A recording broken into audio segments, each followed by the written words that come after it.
Sitting at home, looking for my video games. guess you could call us Video Bros. Alright, welcome back, guys. Yeah, sorry about that. My camera was dying. Had one battery left. So now we're recording with the screen capped on Skype. So the camera you're going to be seeing now at this point in the video will be on my phone from a screen cap on Skype instead of my actual camera. That's okay. I think we should do that with our videos from now on, considering the fact that my camera dies or stops recording after 20 minutes. Yeah. This is more convenient. So, where did we leave off? We were talking about the new game, Quantic Dream. Making? Quantic Dream? Detroit Become Human? Yeah. Becoming Human. And if you saw the last part of the video, or I don't know how we're going to put this together, if we're going to just upload two parts or put it together in one video, but if you saw the last video or last part of the video, I was talking about Detroit Becoming Human, and just to give you a quick recap, made by Quantic Dream. It's a cinematic movie game like Heavy Rain and Beyond Two Souls. And if in this game though, it's not like Heavy Rain or Beyond Two Souls. It's really fucking crazy how they do this. It's about like I said, you can become a human android and you become self-aware that you're just a slave to the human race, and that you are trying to figure out what your purpose is in life and whatnot. That's as far as I got with it. Like I understood of what it is.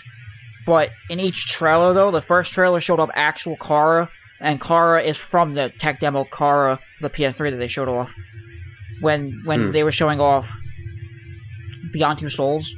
So, what this game does though, and it's really cool, is where you'll get to become or know the story of different human AI robots, androids, and they will all tell their story. And I'm assuming that what this does is it will all come together into one thing, like all the story coming together into one part at the end. I'm not sure yet, they didn't show that, but the first trailer showed off Kara, and then of what her story was, and the second trailer showed off this guy called Connor, who's an android detective. And what I really like about this is that what you do in the game, because this confirms what happened, what you do in the game directly affects what your next movie is like. Like, say if there's a whole part of the story that's like set in stone for the script of the game, but what you decide to do will change the outcome. Like in the trailer they showed off this other robot who couldn't take it anymore and basically said fuck the humans, and he wanted to take a human as a sacrifice and jump like a little kid and hold it hostage over a skyscraper building and then jump off from it, and you can do like whatever you choose to do in the game, what your reaction is. Like if you tell him like I have a gun, whatever, he'll respond differently, and you can save the girl in different ways or kill yourself and the guy with the girl also. It's so fucking crazy.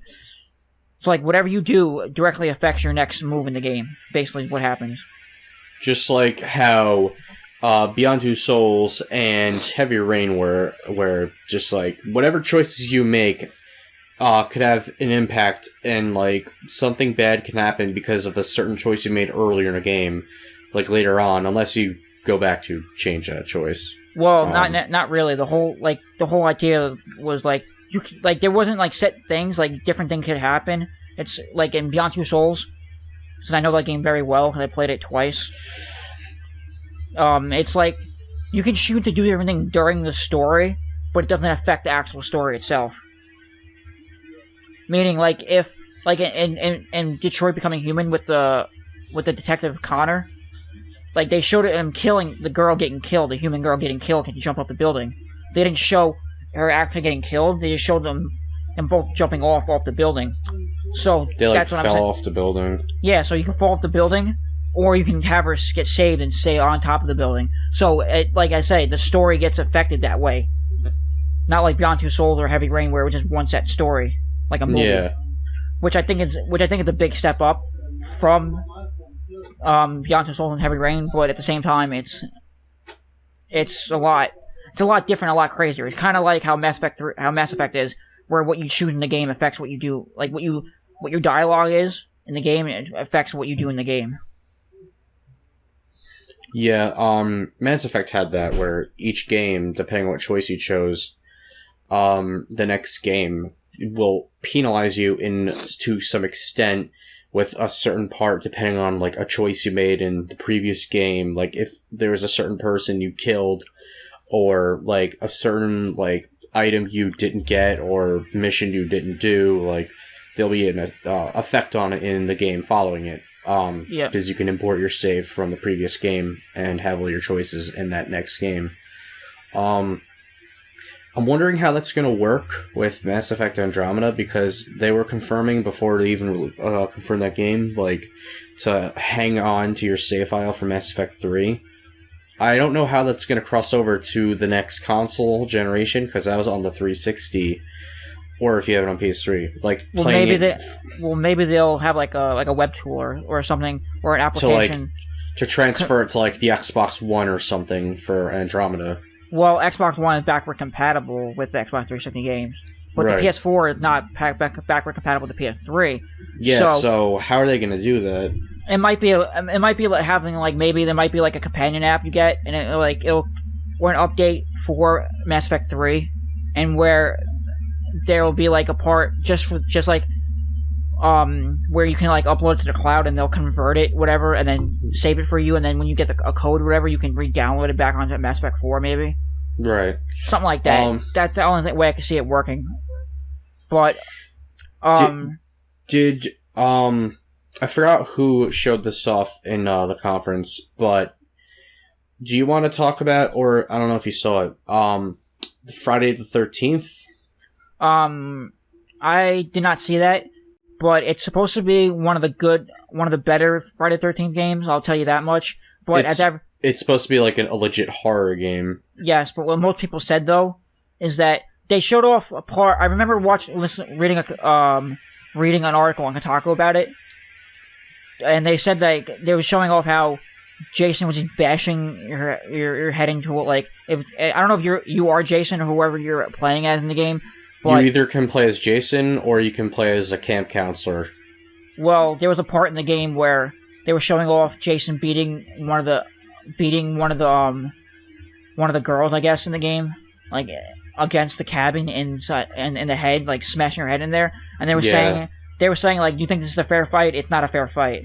Like, you think this is an unfair fight? It's not. You can fight back and fucking destroy Jason if you want to in this game. Yeah.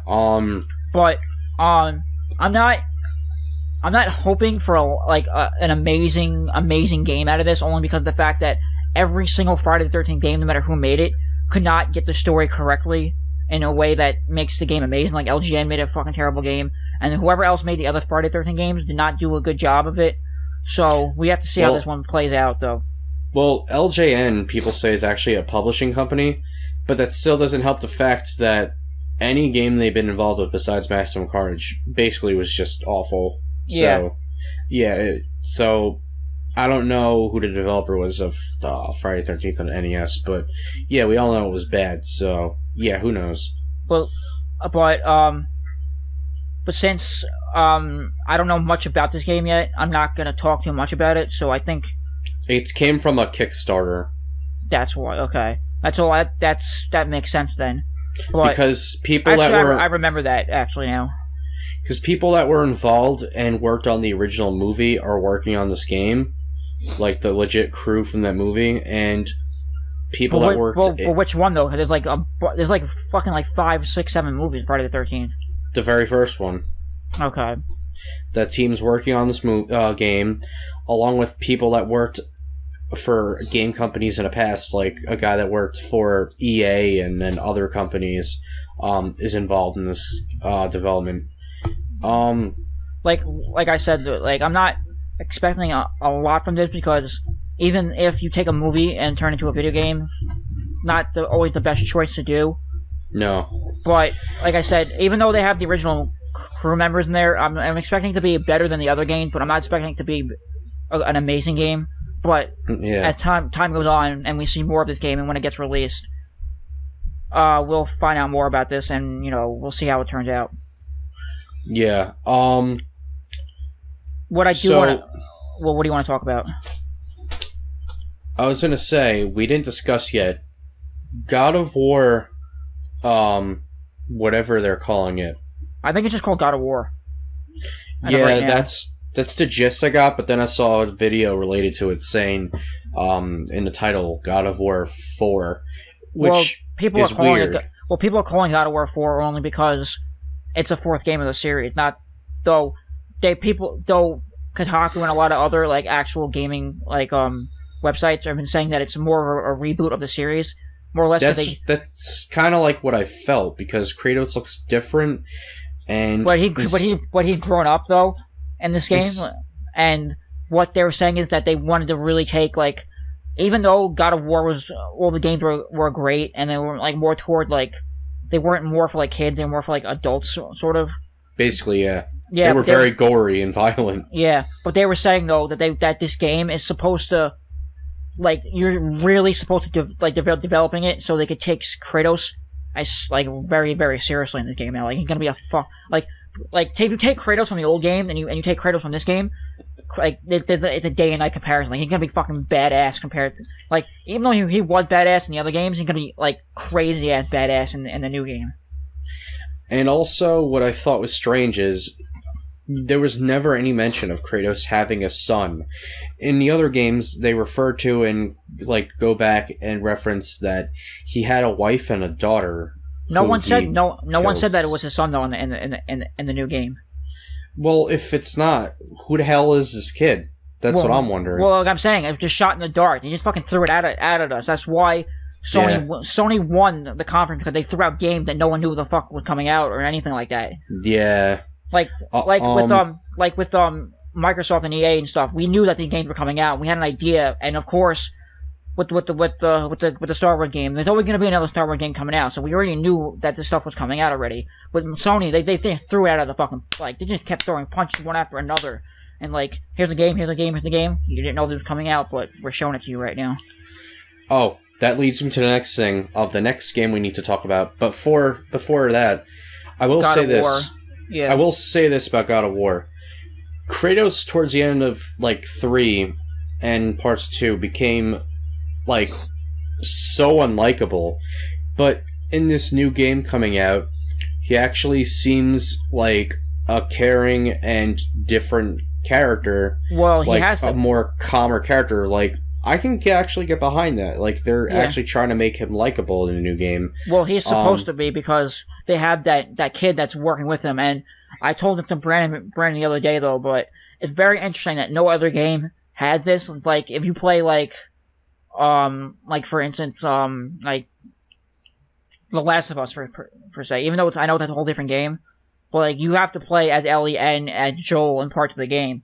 And this, in games that have, multiple characters that you play hand in hand together, that, they don't, directly, you don't play them directly together, in a way.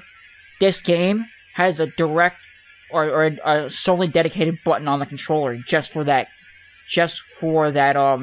new character, that kid, whatever. Meaning that there's going to be a huge, deeply integrated system in the game that you have to use both Kratos and the new kid together, or you might have to go back and, if you're playing a boss battle, just say, you might have to go back and forth, because saying that Kratos can, say if you're fighting just a dragon or whatever, Kratos say, okay, I can only get up so far, or, I can only get up to his knee, whatever, and I can slash his knee, whatever, but the kid can, hop on top of Kratos and, jump on him and, slash him in the face or whatever, the dragon. Yeah. There's certain things you have to go back and forth between that. It's gonna be insane.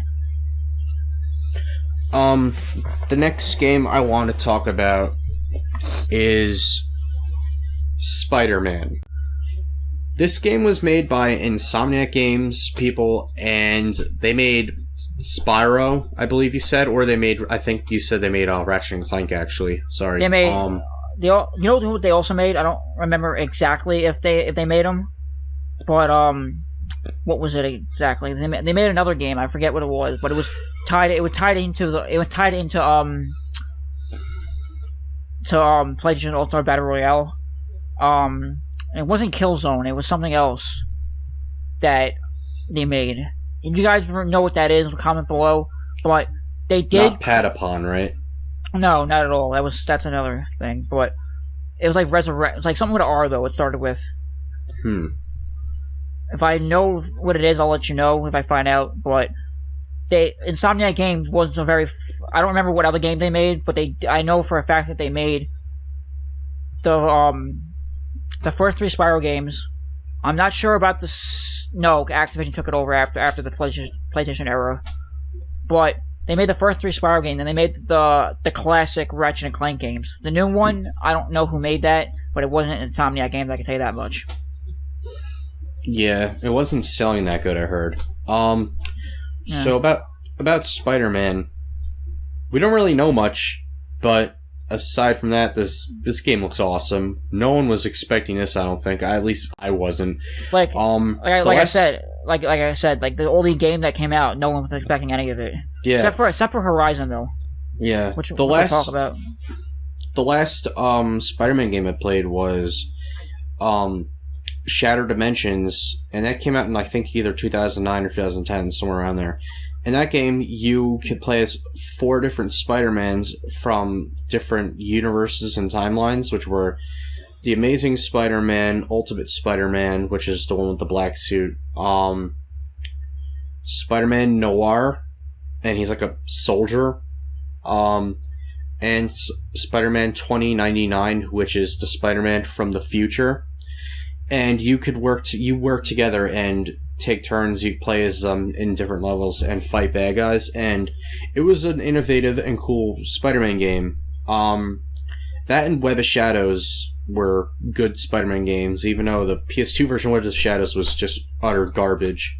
The 360 version was far superior. That's how I actually ended up liking the game, was through that version. So yeah, I haven't played a Spider-Man game in a long time, like a new one. I didn't play Edge of Time, which is the one that had Spider-Man and Spider-Man 2099 in it. And you take turns playing as those two. But it could work. I have faith in this Spider-Man game. It's only in development, so we don't really know anything about it. But like any release dates. Yeah, but I have confidence in Insomniac Games. They can make like classic games like Spyro and Crash, and not Spyro, not Crash Bandicoot, but if they can make classic games like Spyro and Ratchet and Clank, I'm sure they can pull something out of their ass and make a great game. Yeah. Because, and this, we'll go on. This game they showed off using the PlayStation VR, and so far we don't know anything about it, but like what we do know so far is people are following it online with the hashtag Spider-Man PS4. So there's not an official name at all for the game yet. No. Just a simple hashtag saying Spider-Man PS4. That's not a name of the game that we know about yet. It looks badass. Yeah, I'm excited for that game. Whenever the hell they decide to release that, that's definitely not coming out anytime soon. No, I can tell you that much. If games are in development right now, they're not like if they just throw it out at you at E3 and they're saying and they don't show much, it's not going to be released anytime soon. Yeah, no, that's probably not going to be for like another year or two. Yeah, but we're looking forward to that, and we talked. Like, we're going on, like, way too much about, like, other games inside of games. So I want to just kind of keep it going with E3 stuff more. Gameception! But, the next game that I want to talk about that Brandon knows more about than I do, because I didn't see anything of it except for, like, 1 or 2 seconds of it, which was that new Hideo Kojima game. I was really hoping you'd bring that up next. I want to talk about that. Okay.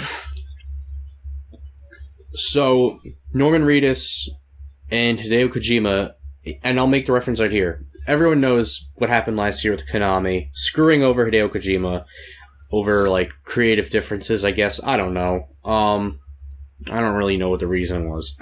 But now, as to reference an Iron Maiden song, he is not a prisoner, he is a free man, and his blood is his own now. Fucking love you, Iron Maiden. Fucking love you, Iron Maiden.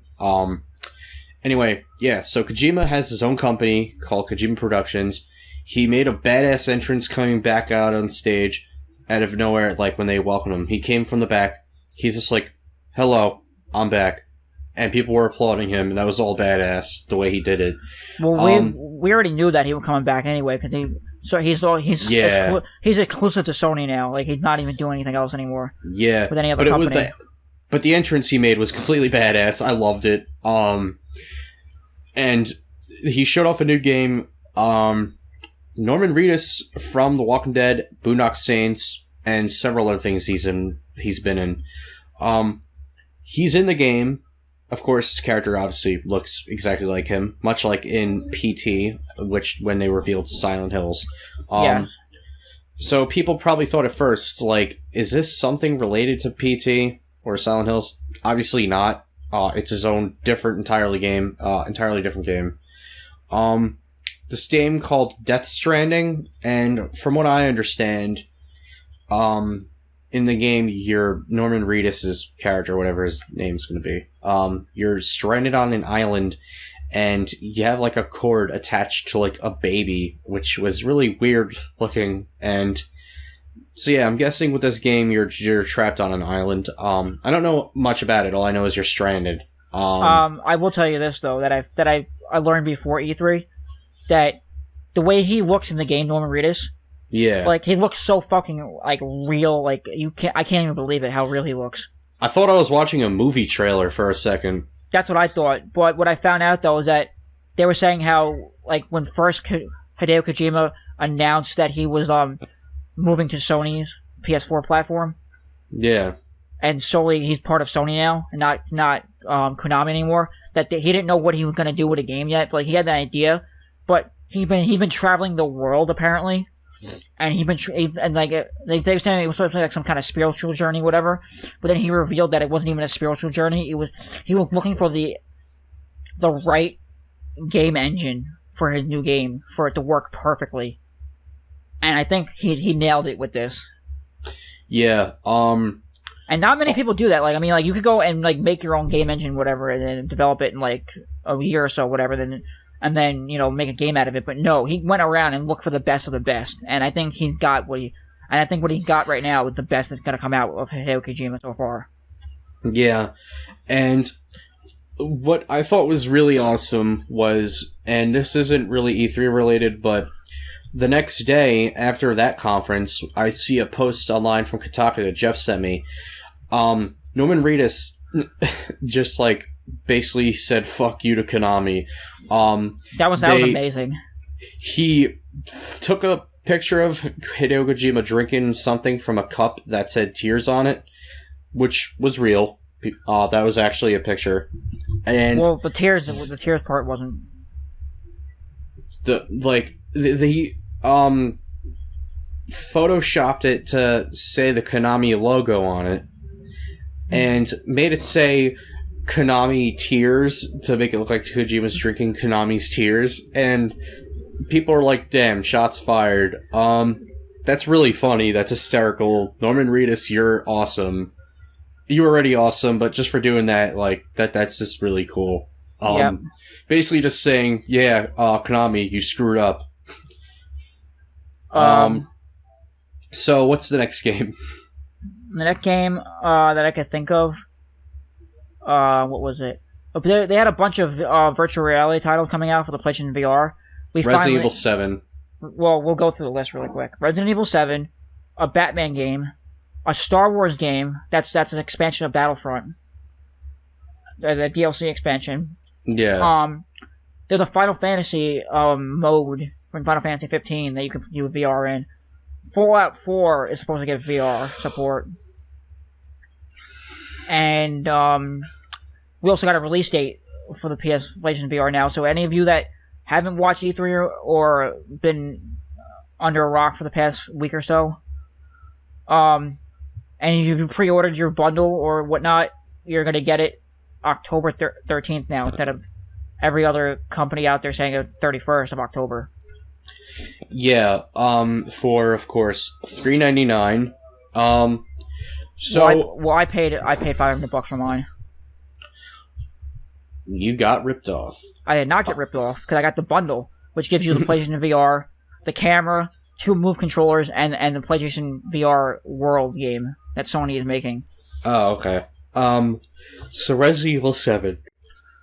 That game looks amazing, and it looks just like the original games. Because it's supposed to be an actual horror game now. Yeah, 4, 5, and 6. A lot of people liked 4, but the thing is that game is when they started saying Capcom was like, where they actually said they were going to appeal to the Call of Duty audience, and it's like, no. Why the hell would you appeal to an audience of a whole different game for your own game? That does not make any sense. And those games were like shooter games, basically, and action games. This game actually looks like they're returning to the series' roots, and they got the message after Resident Evil 6 flopped. To be fair, Resident Evil 6's Chris and Leon campaigns, they were fun. The Jake campaign, Albert Wesker, his son, his campaign was just cringeworthy. It was just terrible. This game actually is going to be a horror game, and the demo for it they released on PSN, after they showed it. I have not played that yet. I need to still play that. It's like a half-hour-long demo, so it's not as long as PT. And I'm telling you right now, it's not anywhere near as scary as PT, but it's interesting enough to get you to play it, and yeah, it's very similar, and it's like, when I played it, I got PT vibes, right away playing it. It felt like I was playing a different version of PT. And, yeah, I'm excited for it. I'm excited for a horror game. That's basically all I gotta say about, Resident Evil 7 and the playable demo, which, as I said, is actually basically like a playable teaser trailer like PT was. People have been saying that that's basically what Resident Evil 7's demo is. Well, since we got the demo, we weren't able to check out the PlayStation VR aspect of it, but that game is supposed to be in PlayStation VR. I guess it's gonna be if you have, it's an optional thing, I guess.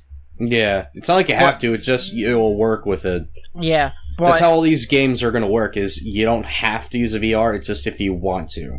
Not necessarily. If they're made specifically for VR, then you have to actually have the VR for it. Well, yeah, that's different. Well, not all games are all the VR games that are out there, or that Sony announced at E3, are gonna have to. You have to use the VR for it. Right. Except for Resident Evil, because they actually released the demo for it that showed us what the game was gonna be like. But, well, I don't know if the same's gonna apply to Spider-Man or not.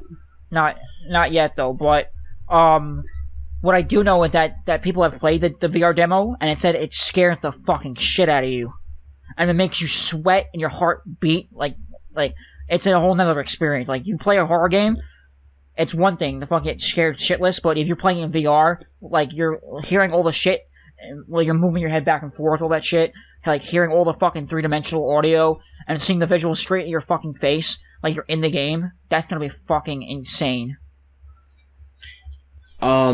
So, the next game, we basically talked about all the VR games and all the stuff from Sony.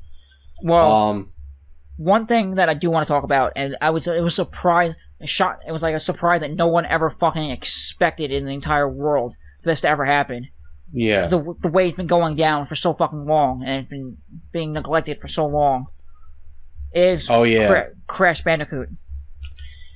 Yeah, Jeff didn't believe me at first, but they didn't say anything or show anything, but they are remastering in full 1080p Crash Bandicoots 1, 2, and Warped, which Sean said was Crash Bandicoot 3. Yeah. I never really grew up with the series, but yeah, he told me that, and I figured that was the third game. What was interesting? They're remastering them completely for the PS4, but then they're giving it the freaking Skylanders treatment like they did with Spyro. So after that, no more Crash, because he's just going to be in Skylanders. You don't know that yet. Well, you don't know that yet, because what they did show off before E3 is that this game, of the Skylander game, called Skylanders Imaginers, which you get to use all the characters from Skylanders, of course, but you get to make your own characters as well. So it's they're just adding him for now in there, so he could so you can play around with him, I guess. But they didn't say that he would gonna solely be in the next Skylander game after that. But I'm pretty sure he will, as Spyro was in all the Skylander games that ever came out. But what's interesting here, though, is that they literally, when they showed the trailer for the Skylanders and Imagineers, his Crash Bandicoot trailer looked exactly like he does, like, well, with little tweaks in there for the modern HD version of him. But he looked basically exactly like he does in the old games, and all the sounds that they used and like all the stuff that he does in the game is straight off from what he does in the old Crash Bandicoot games. Which they're throwing him a bone right there as of that. And what I like about this is, though, that these HD remakes or remasters are actually going to be remakes, not remastered, meaning like it's not going to be like The Last of Us or the Uncharted or all the other games that came out. It's going to be remade. Despite that, the guy that said that actually used the word remastered instead of remakes. Yeah, but he said if they're gonna remaster from the ground up, that means they're gonna have to remake the entire game. And I wasn't sure on that. And speaking of, like, if you remake a whole game from the new generation, because people were saying like there's so much shit they could do in this, because they didn't say anything, but they could go from making the controls better, they could go from making the visuals, of course. The visuals, of course, are going to be standard. They're going to be amazing off the bat. But they didn't say how they were going to actually, like, remake this. But when you remake a game, of course, they're going to have, like, way better graphics, way better audio, because of the fact that there's 20 years between the PS1 and the PS4. Yeah. You know how far technology has came. Games have come a long way. That means they could do a lot of shit. And what I was also thinking, though, is that I don't know if Activision had the rights to this, or if they can implement it at all. But if you ever watched the digital gaming of Crash Bandicoot, there was a level that was in the first Crash Bandicoot game that was dropped because apparently it didn't fit the overall game style, and it was like way too hard compared to the rest of the game. So they dropped it. So I'm hoping that they put that level back in some form or another, because that would be amazing to do. And I hope that they don't just go, and I hope they don't go like the Mega Man Legacy Collection route, where they just gave you like fucking the 6 games and that was it. Like, I hope they really bring this out, give us something with it instead of just 3 games. Like, they give us like an art book or something, or they give us a soundtrack or something. Give us something at least with it, because I would love that. So moving on to Nintendo. We'll see you guys in the next part. Peace out, guys. Hey guys, if you like what you saw in that video, please check out our latest series, To the Left. I hope you enjoy it. Also, if you want more hilarious videos, please check out our other series down below. I'm sure you will enjoy that as well. And last but not least, please hit that subscribe button. The more subscribers we get, the more content we can provide. Thank you, and I hope to see you in the next video. Peace.